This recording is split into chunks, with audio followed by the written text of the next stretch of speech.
Bienvenidos. La pregunta de hoy es: ¿qué evento te hizo darte cuenta de que tus padres no eran quienes creías que eran? Respuesta 1. Cuando mi maestra de tercer grado dejó que mi madre y yo nos quedáramos en su casa un par de noches después de que mi padre armara una borrachera en nuestra casa. Tenía unas cuantas botellas de perfume Victoria's Secret con aroma a vainilla, que olían genial, en su baño. Cuando le decía a mi madre lo increíble que olía, ella me animó a robar una de las botellas porque a mi maestra no le importaría si faltaba una. Incluso de niña me pareció raro que me dijera que estaba bien robarle a la mujer que nos dejaba quedarnos en su casa por pura bondad. Respuesta 2. Desde que mi madre murió tan repentinamente el año pasado, me he dado cuenta de que mi padre es en realidad solo un hombre. Un niño, de verdad. Tiene más de 60 años, pero no tiene la vida más resuelta que yo a la mitad de su edad. Está asustado, confundido, herido, y no tiene ni idea de lo que está haciendo. Tenía un plan para la jubilación y la vejez, pero ahora se está dando cuenta de que pasó los mejores años de su vida trabajando y ganando para esa cómoda jubilación y ahora no tiene a nadie con quien disfrutarla, lo cual es desgarrador de ver. Respuesta 3. Fui a casa de mi madre a pedirle que cuidara a mi hija, que entonces tenía 2 años, para poder poner una denuncia. Mi entonces marido me había pegado con la cebolleta de la ducha, que se desmonta, delante de nuestra hija la noche anterior porque le había pedido que la bañara mientras yo limpiaba la cocina después de cenar. Nunca olvidaré lo que me dijo: no puedes hacer eso. Vas a avergonzar a la familia. Conseguí que otra persona la cuidara mientras ponía la denuncia. Mi madre me quitó de su testamento esa misma semana. Se puso de parte de mi ex para la custodia y él se quedó con ella. Unos años después, él estaba viviendo con mis padres porque había perdido la casa. Intentó matar a mi padre delante de mi hija. Tardaron 2 horas en limpiar la sangre. Mi padre me ha pedido perdón por creer lo que le dijo mi madre. Mi madre no se ha disculpado ni una sola vez y ha dicho que volvería a hacer lo mismo si tuviera que hacerlo. Respuesta 4. Recuerdo vívidamente el momento exacto en que me di cuenta de que mi madre no era buena persona. Estaba viendo un documental en TLC sobre un hombre que tenía tumores horribles creciendo por toda la cara, que ya le habían destrozado la nariz y al menos un ojo. Apenas podía ver, hablar o respirar sin levantar ese enorme cúmulo de masas en la cara, y había estado sufriendo durante años y años. Obviamente, el tema del documental era que buscaba cirugía. Esto es relevante, lo prometo. Saltamos al final, se somete a la cirugía, y vive. Al menos en ese momento, no pudieron reconstruirle la nariz, pero, joder, por todos los parámetros se veía increíble comparado con antes. Después de que se curó lo suficiente, mostraron esta escena conmovedora donde agarra una mano de cada una de sus 2 enfermeras, cantando y bailando porque está tan feliz de no tener esas cosas horribles en la cara ya. Todavía recuerdo la calidez que sentí en el pecho viendo esa escena. ¡Qué maravilloso! Mira lo feliz que está. Este hombre acaba de recuperar su vida.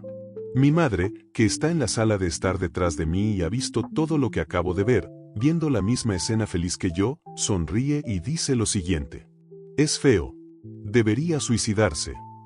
Luego se rió y se fue. Respuesta 5.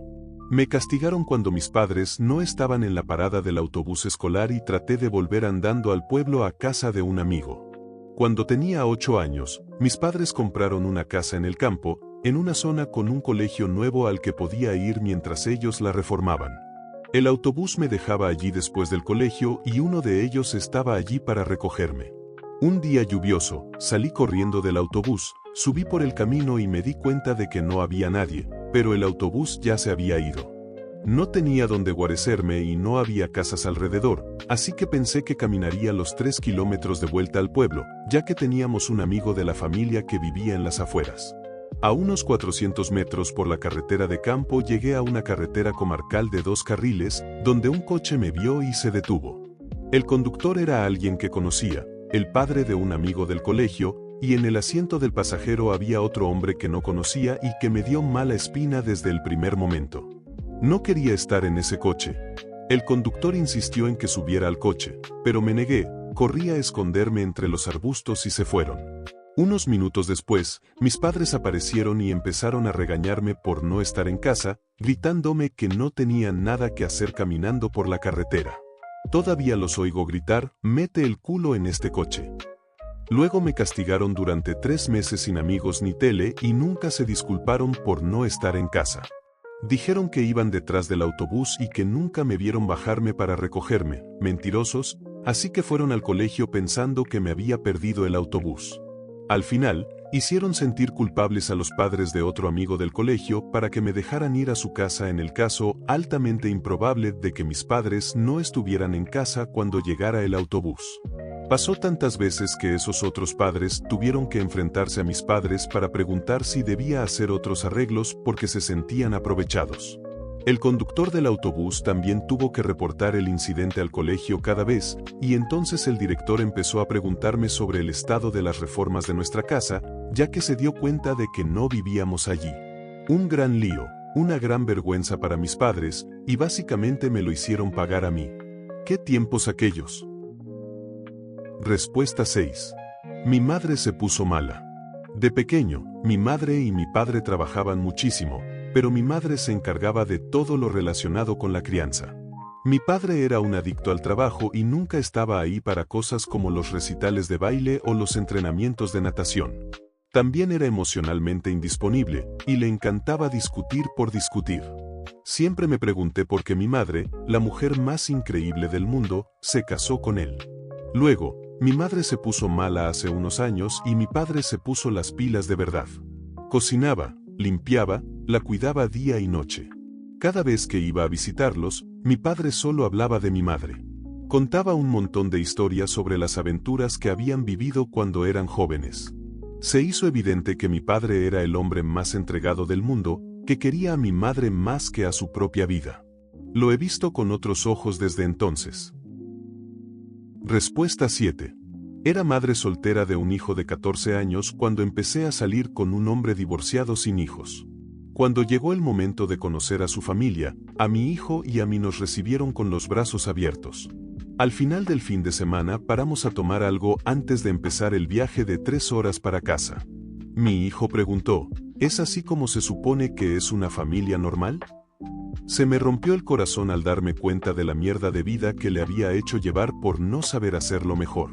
Desde entonces hemos tenido muy poco contacto con mi madre narcisista. Enorme agradecimiento a este hombre y al resto de su familia por mostrarnos cómo debería ser una familia de verdad. Respuesta 8. Mi padre más o menos abandonó al resto de la familia cuando tenía 11 años y terminamos mudándonos a otro país para intentar sobrevivir. Tuve que echar una mano a mi madre y ayudar a criar a mis hermanos pequeños, lo cual fue bastante traumático y me obligó a madurar de la noche a la mañana, pero a pesar de todo, seguía viendo a mi padre como lo haría un niño. Seguíamos teniendo contacto esporádico con él, y en un momento dado me envió un móvil viejo que ya no usaba como regalo.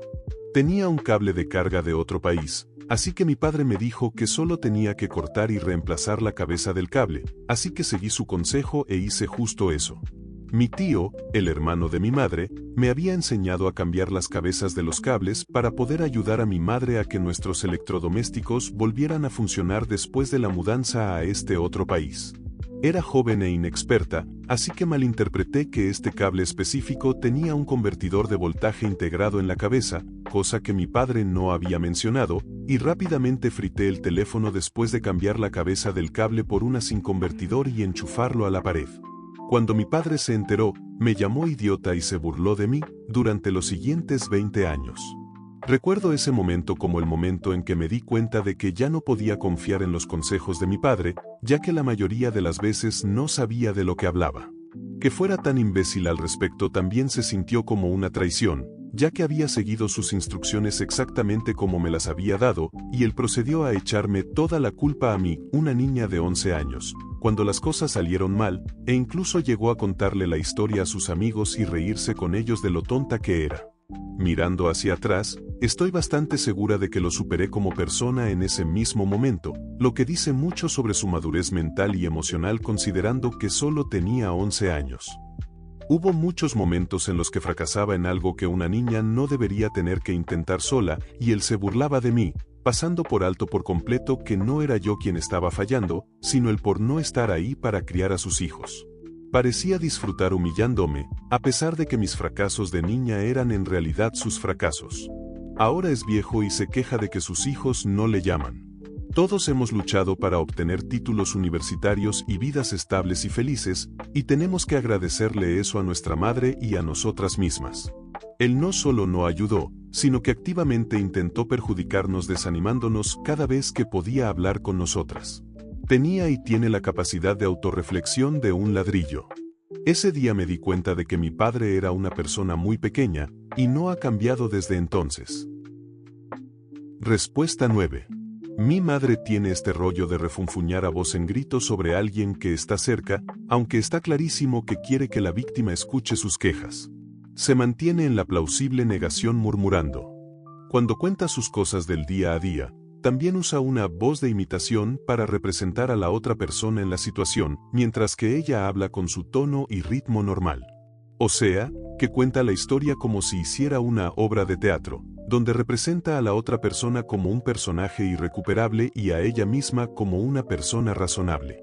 Cuando tenía unos 8 años, fuimos juntas al súper, fue la primera vez que vi esta conducta en toda su extensión, y ya era lo suficientemente mayor como para pensar críticamente. No recuerdo de qué era la discusión, pero recuerdo a mi madre peleándose con la cajera, empezando con los murmullos y subiendo hasta lo que era prácticamente una bronca. También recuerdo pensar que la pobre cajera estaba haciendo un trabajo increíble manteniéndose tranquila y serena, mientras que mi madre estaba visiblemente histérica. Nunca olvidaré cómo contó la historia esa noche en la cena, con esa distorsión caricaturesca de la voz de la cajera, aguda, ilógica, sin arrepentimientos, y su propia representación como la firme e inquebrantable voz de la razón. Me quedé sentada a la mesa sin poder creerlo, preguntándome por qué mentía así delante de mí. ¿Se olvidó de que yo estaba allí? ¿Esperaba que no la contradijera? ¿Pensaba que me pondría de su lado? ¿O estaba tan desquiciada que realmente creía que los hechos ocurrieron como ella los describió?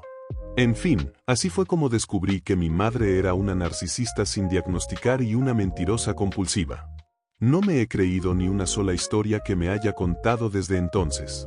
La quiero y nunca he dudado de que ella me quiere, pero es imposible ser vulnerable constantemente con una persona que se niega a tratar sus problemas lo suficiente como para mantener una relación sana. Respuesta 10. Volví a casa después de estar en una unidad cerrada de psiquiatría durante unos 2 meses, no recuerdo el tiempo exacto, podrían ser menos. Y le pedí a mi madre si podía hablar con ella un momento, tenía algo en el corazón que me avergonzaba. Algo que casi consigo. Le dije con lágrimas en los ojos, mamá, durante los últimos 2 meses, estuve en la unidad cerrada de psiquiatría.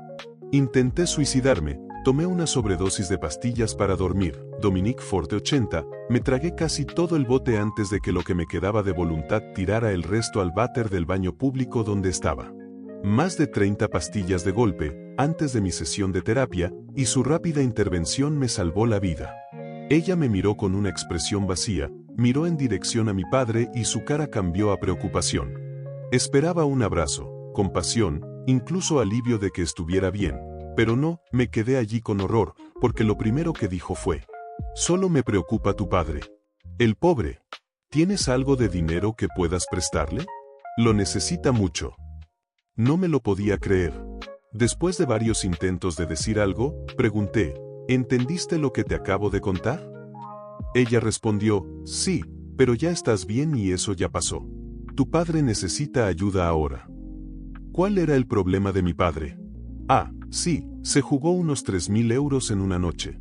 Me echaron de casa, vivía allí, pagando con mi salud mental, pensando que podía ahorrar dinero durante mi formación profesional, defendiendo a esa misma mujer, cuando mi padre la insultó.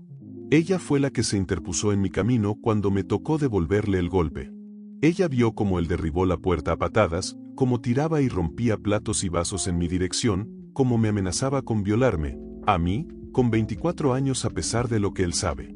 Pero ella decidió no actuar hasta el momento en que yo ya estaba harta y decidí pelear y devolverle el golpe. Eso fue hace 2 años. Una semana después de mi cumpleaños. Respuesta 11. Mi madre realmente pensó que mentí sobre mi hermano y una figura paterna abusando de mí. Mi cerebro infantil esperaba que simplemente lo ignorara. Pero no, ella simplemente pensó que me lo inventé. La cosa es que el año pasado mi prima le contó a mi madre que mi hermano también intentó abusar de ella. Supongo que no estaba mintiendo entonces, mamá. Mi madre simplemente le refirió a mi prima conmigo. Así que ni siquiera sabía que tenía otra víctima. Estoy muy agradecida de que ella haya salido a la luz. No cambió mucho realmente, pero después de que me llamaran mentirosa a mis espaldas durante años, me alegro de que ya no pueda decir eso sin parecer una idiota. Respuesta 12. Como mis padres están divorciados, mi madre, que tiene 20 años más que yo, llevó a mi padre a juicio para hablar de las finanzas de la universidad cuando yo tenía 17. Ella me dejó leer algunos de los documentos legales que él presentó a la corte, ya que me afectaban directamente. Para que te hagas una idea, mi padre es capitán senior de una aerolínea y gana unos $300,000 al año. Mi madre gana $70,000 como azafata en la misma compañía. Sí, así se conocieron.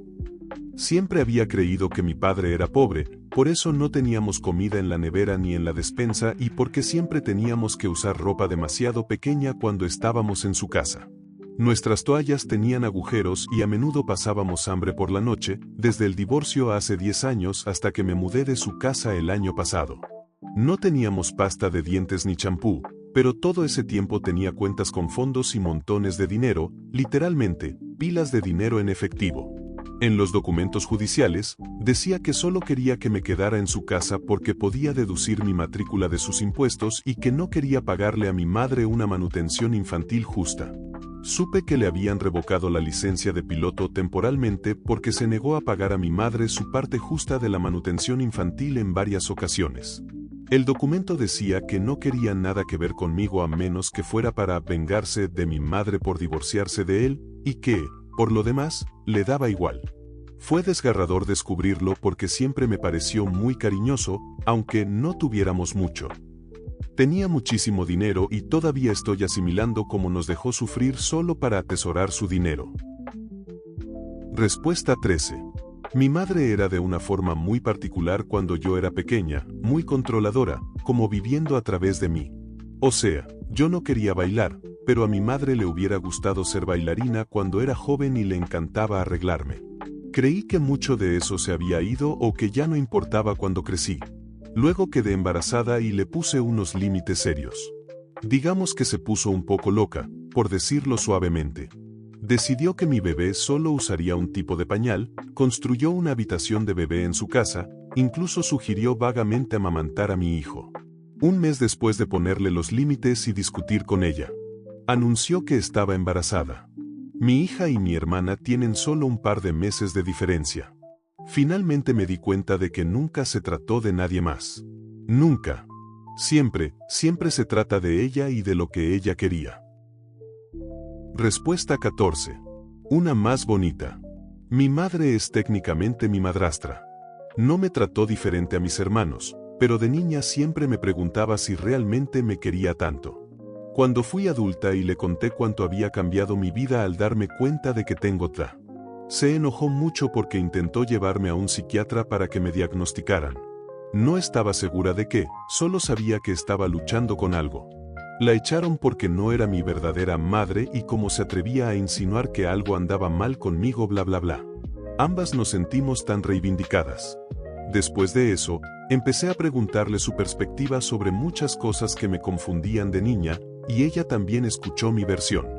Llegué a comprender a esta mujer que no tenía obligación de quererme, me quiso más que nadie en mi vida y siempre tuvo mis mejores intereses en mente, aunque no siempre lo pareciera a una niña de 10 años o a una adolescente malhumorada. Respuesta 15. Descubrir que mi padre tenía una amante. Me quedé impactado y con el corazón roto. Luego vi a mi madre convertirse en una retraída social y recurrir al alcohol por el asunto. Él iba y venía, durante más de una década. Mis padres se quedaron juntos hasta el final, pero no sé cómo ni por qué. Perdí todo el respeto por mi padre. Yo ya estaba casada con mi propia familia cuando todo esto salió a la luz, pero tenía hermanos menores que aún vivían en casa. La infidelidad es devastadora para toda la familia, y cualquiera de esos apologistas de las infidelidades no puede refutar eso. Hasta aquí el video de hoy. Si te ha gustado, deja tu like y suscríbete, activa la campanita para que YouTube te notifique cada que se suba un nuevo video y no olvides comentar este video con alguna historia referente al tema del mismo, así podríamos incluirla en un próximo video y mencionarte. Hasta la próxima.